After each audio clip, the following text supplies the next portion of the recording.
Anil boss കേന്ദ്ര ഏജൻസികളെ ഒട്ടും വിശ്വസിക്കാത്ത പാർട്ടിയാണ് കോൺഗ്രസ്. അത് എല്ലായിടത്തും അങ്ങനെ തന്നെയാണ്. പക്ഷേ ഇവിടെ ഈ മുഖ്യമന്ത്രിക്കെതിരെയും മുഖ്യമന്ത്രിയുമായി ബന്ധപ്പെട്ട ആളുകൾക്കെതിരെയും അന്വേഷണം വരുന്ന സമയത്ത് പക്ഷേ കേന്ദ്ര ഏജൻസികളെ വിശ്വാസത്തിലെടുക്കുകയാണല്ലോ. ഇപ്പോൾ കോൺഗ്രസിന്റെ നിലപാടും അത് തന്നെയാണ്. ഈ SFIOയുടെ അന്വേഷണം ഞങ്ങൾക്ക് വിശ്വാസമാണ് എന്ന് തന്നെയാണ്. അതെന്തുകൊണ്ട് അങ്ങനെ വരുന്നു? കൃത്യമായിട്ട് തന്നെ ശരിയായ ദിശയിൽ തന്നെ SFIO അന്വേഷണം മുന്നോട്ട് പോവുകയാണോ ഇപ്പോൾ ഈ ECIR കൊടുത്തിരിക്കുന്നത് എന്നാണോ?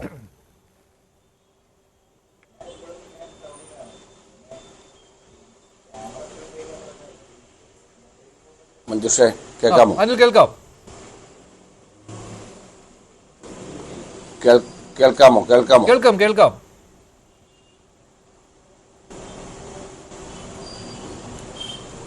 ഇവിടെ കേരളത്തിന്റെ മുഖ്യമന്ത്രിയുടെ മകൾ, ആ മകൾക്കെതിരെ കേസ് വരുമ്പോൾ അത് തനിക്കെതിരെയാണ്. അതുകൊണ്ട് രാഷ്ട്രീയമായി ഉള്ള ഇടപെടലാണ്, അതിനെ ഞങ്ങൾ രാഷ്ട്രീയമായി നേരിടും എന്ന് പറയാനുള്ള സ്വാതന്ത്ര്യം കേരളത്തിൻ്റെ മുഖ്യമന്ത്രിക്കുണ്ട്, മന്ത്രി ശിവൻകുട്ടിക്കുണ്ട്. CPM അല്ലെങ്കിൽ LDF അതിന് പ്രതിരോധം തീർക്കും എന്നൊക്കെ പറയാൻ അവർക്ക് കഴിയും. CPMന്റെ സംസ്ഥാന കമ്മിറ്റി കൂടി വീണ വിജയനെ വേണ്ടി വന്നാൽ CPMന്റെ സംസ്ഥാന സെക്രട്ടറി ആക്കിയാലും നമ്മളിപ്പോൾ അത്ഭുതപ്പെടേണ്ടതില്ല എന്നാണ് ഇന്ന് നടക്കുന്ന നടപടിക്രമങ്ങളിൽ നമുക്ക് ബോധ്യമാകുന്നത്. ഇവിടുത്തെ പ്രശ്നം എന്താണ്? ഒറ്റ ചോദ്യമേ ഉള്ളൂ. വീണ വിജയന്റെ പേരിൽ ഈ പറഞ്ഞ കമ്പനിയിൽ നിന്നും, മണൽ കർത്തായുടെ കമ്പനിയിൽ നിന്നും, ആ കമ്പനി നൽകിയിട്ടുള്ള സാമ്പത്തികം വീണ വിജയൻ കൈപ്പറ്റിയിട്ടുണ്ടോ ഇല്ലയോ? സിമ്പിളാണ് കാര്യം. ഒരു ജോലിയും ഒരു സർവീസും ആ കമ്പനിക്ക് ഗുണപരമായി ചെയ്യേണ്ട ഒരു കാര്യവും ചെയ്തു കൊടുക്കാതെ വീണ വിജയൻ കൃത്യവും വ്യക്തവുമായി അന്വേഷിച്ചിട്ടുള്ള SFIOയ്ക്ക് വളരെ കൃത്യമായി 2013 കമ്പനി നിയമപ്രകാരം നടക്കുന്ന അന്വേഷണത്തിൽ അത് കൈപ്പറ്റിയിട്ടുണ്ടെന്ന് ബോധ്യപ്പെട്ടിട്ടുണ്ട്. അങ്ങനെ ബോധ്യപ്പെട്ടിട്ടുള്ളത് രേഖാപരമായി ഇന്നെല്ലാവരുടെയും കൈകളിൽ അവൈലബിൾ ആണ്. അതിനെ ചേർത്ത് നിൽക്കാൻ ശ്രമിച്ചു. ഇപ്പോൾ കുറ്റപത്രം സമർപ്പിക്കപ്പെട്ട് കഴിഞ്ഞിരിക്കുന്നു, സമൻസിലേക്ക് നീങ്ങുന്നു, ഇനി EDയുടെ റോള് വരാനിരിക്കുന്നു. അപ്പോൾ ഈ സാഹചര്യത്തിൽ സത്യസന്ധമായി ഈ വിഷയത്തിൽ തെറ്റുപറ്റിയെങ്കിൽ തെറ്റുപറ്റിയെന്ന് പൊതുസമൂഹത്തോട് പറയാനുള്ള ആർജവം ഉണ്ടാകണം. അതുണ്ടാകുന്നില്ല. രണ്ടാമത്തെ കാര്യം, നിയമപരമായി നേരിടും. ഓക്കെ, നിയമപരമായി നേരിടണമല്ലോ.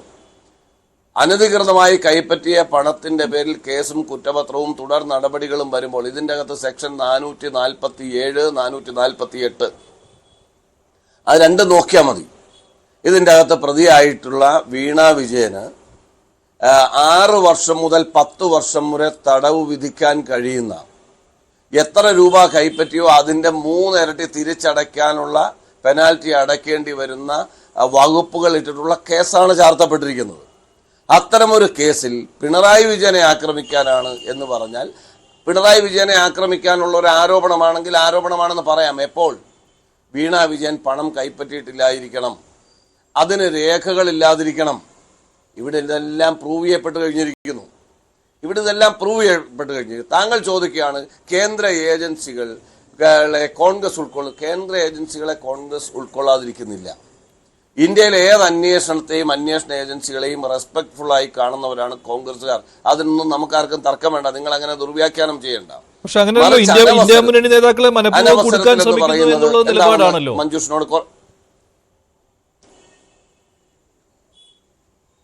ഞാൻ പറയുന്നത്, നിങ്ങൾ ഇടപെട്ട് വഷളാക്കണ്ട. ഉള്ള സമയത്ത് ഞാൻ വളരെ കൃത്യമായിട്ട് പറയാം. ഈ കഴിഞ്ഞ 11 വർഷമാകുന്നു BJP NDA ഗവൺമെന്റ് അധികാരത്തിൽ വന്നിട്ട്. ഇത്രയും കാലത്തിനിടയിൽ ഏതെങ്കിലും ഒരു BJP നേതാവിനെതിരെ ഉയർന്നിട്ടുള്ള ആക്ഷേപങ്ങളിൽ, പരാതികളിൽ കേവലമായ ഒരു അന്വേഷണം നടന്നിട്ടുണ്ടോ? കോൺഗ്രസ് നേതാക്കൾക്കെതിരെ അന്വേഷിക്കുന്നതിന് ഞങ്ങളെതിരല്ല.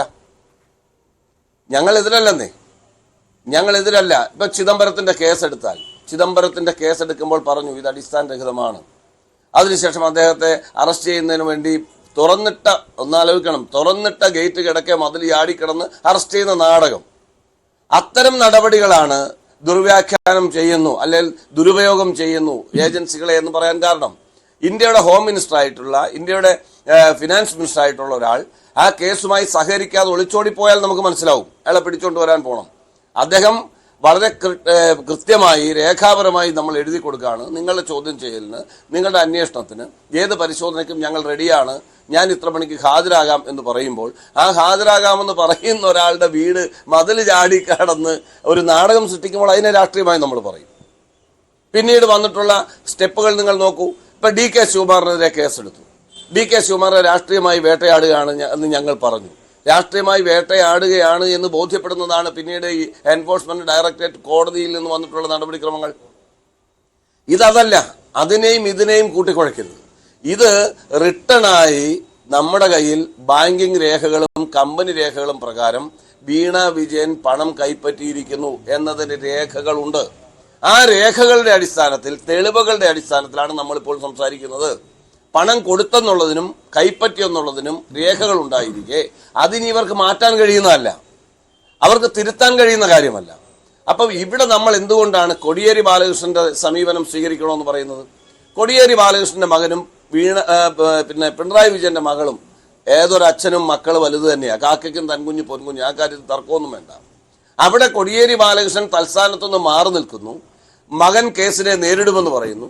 മകന്റെ കേസ് നടത്താനുള്ള അവകാശം അയാളിൽ നിക്ഷിപ്തമാണെന്ന് പറയുന്നു. അവിടെ കോടിയേരി ബാലകൃഷ്ണനെതിരെ ആരോപണമില്ല. ഇവിടെ ആരോപണം ഉണ്ട് മുഖ്യമന്ത്രിക്കെതിരെ. മുഖ്യമന്ത്രിയുടെ മകൾ അല്ലെങ്കിൽ വീണ വിജയന്റെ അക്കൗണ്ടിലേക്ക് ഈ പണം വരുമോ? മുഖ്യമന്ത്രിയുടെ മകൾ അല്ലെങ്കിൽ വെറുതെ ഒരു കമ്പനി കോടിക്കണക്കിന് രൂപ ചെയ്യാത്ത സേവനത്തിന് കൊടുക്കുമോ? അതാണ് ബോധ്യപ്പെടുത്തേണ്ടത് പൊതുസമൂഹത്തോട്. ശരി, അപ്പോൾ കേന്ദ്ര ഏജൻസികൾ നല്ല രീതിയിൽ അന്വേഷണം നടത്തുന്ന കേസുകളുമുണ്ട് അല്ലെ? നല്ല രീതിയിൽ കേന്ദ്ര ഏജൻസികൾ അന്വേഷണം നടത്തുന്ന കേസുകളുമുണ്ട്. അതല്ലായിരുന്നുവെങ്കിൽ ഇത് ആവിയായി പോയേനെ. ഈ ഒരു പരാതിയൊക്കെ ആവിയായി, പരാതി ഇല്ലായിരുന്നു. ഇത് ആദായ നികുതി വകുപ്പിന്റെ ഇന്ററിം സെറ്റിൽമെന്റ് ബോർഡ് സ്വമേധയാ കണ്ടെത്തിയ കാര്യമാണ്.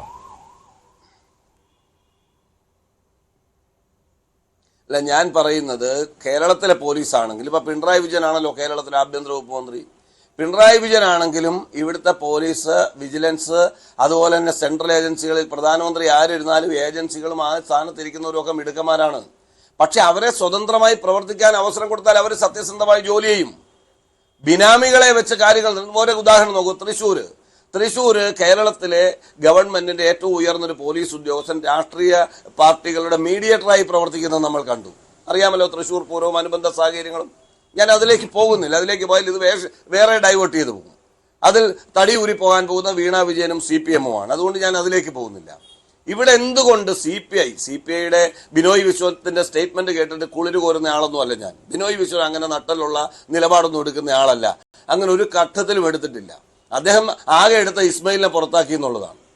അതൊക്കെ അവർക്ക് സംഘടനാപരമായ കാര്യങ്ങളിൽ ചില നടപടിക്രമങ്ങൾ എടുത്തു എന്നല്ലാതെ അദ്ദേഹം ഒരിക്കൽ പോലും CPM-നെ തിരുത്താൻ അല്ലെങ്കിൽ LDF-നെ തിരുത്താൻ പരസ്യമായി നിലപാടെടുക്കുകയോ എടുത്തിട്ടുള്ള നിലപാടുകളിൽ ഉറച്ചു നിൽക്കുകയോ ചെയ്തിട്ടില്ല. ബിനോയ് വിശ്വം ഈ പറയുന്ന ബുദ്ധിജീവി പരിവേഷവും മാന്യതയുടെ പരിവേഷവും ഒക്കെ ഉണ്ട്. അതിനൊന്നും ഞാൻ എന്നെ വ്യക്തിഹത്യ ചെയ്യാനൊന്നും ഞാനില്ല. പക്ഷെ എടുക്കുന്ന നിലപാടുകൾ സുതാര്യമാണെന്ന് കേരളത്തിലെ പൊതുസമൂഹത്തിന് ബോധ്യപ്പെടണം. അതിൽ ഉറച്ചു നിൽക്കുന്നുവെന്ന് ബോധ്യപ്പെടണം. അങ്ങനെ നിൽക്കുന്ന ഒരു ശീലം ബിനോയ് വിശ്വത്തിന്റെ ഇതുവരെയുള്ള പ്രവർത്തനത്തിൽ നമുക്ക് കാണാൻ കഴിയുന്നില്ല. അതുകൊണ്ട് അതിലൊന്നും ഞാൻ വലിയ അവിടെ ശരിയാണ്. CPIയുടെ നിലപാടൊക്കെ അപ്രസക്തമാണ് എന്ന് നമുക്ക് എല്ലാവർക്കും അറിയാവുന്ന കാര്യമാണ്. പിന്നെ CPI അങ്ങനെ ഒരു ഭിന്ന നിലപാട് സ്വീകരിച്ചത് കൊണ്ട് മാത്രമാണ് അത് ചർച്ചാ വിഷയമാക്കിയത്. മറ്റൊരു കാര്യം കൂടി, താങ്കൾ പറഞ്ഞതിൽ മറ്റൊരു കാര്യം കൂടിയുണ്ട്. ED ആണ് ഇനി അന്വേഷിക്കാൻ പോകുന്നത്. എൻഫോഴ്സ്മെന്റ് ഡയറക്ടറേറ്റ് ആണ് ഇനി അന്വേഷിക്കാൻ പോകുന്നത്. SFIOയിൽ ഒതുങ്ങില്ല. ED എന്ന് പറയുമ്പോൾ രാഹുലിനെയും സോണിയാഗാന്ധിയെയും ഒക്കെ മുൾമുനയിൽ നിർത്തിയ ഏജൻസിയാണ്.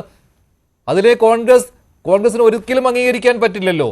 അതൊരു രാഷ്ട്രീയമായിട്ടുള്ള പ്രതികാരം തീർക്കൽ എന്ന രീതിയിൽ തന്നെയാണല്ലോ കാണുന്നത്. അപ്പോൾ ആ ഏജൻസി അന്വേഷിക്കാൻ വരുമ്പോൾ സ്വാഭാവികമായിട്ടും CPM-നും പറയാം രാഷ്ട്രീയമായി വേട്ടയാടുന്നതാണെന്ന്.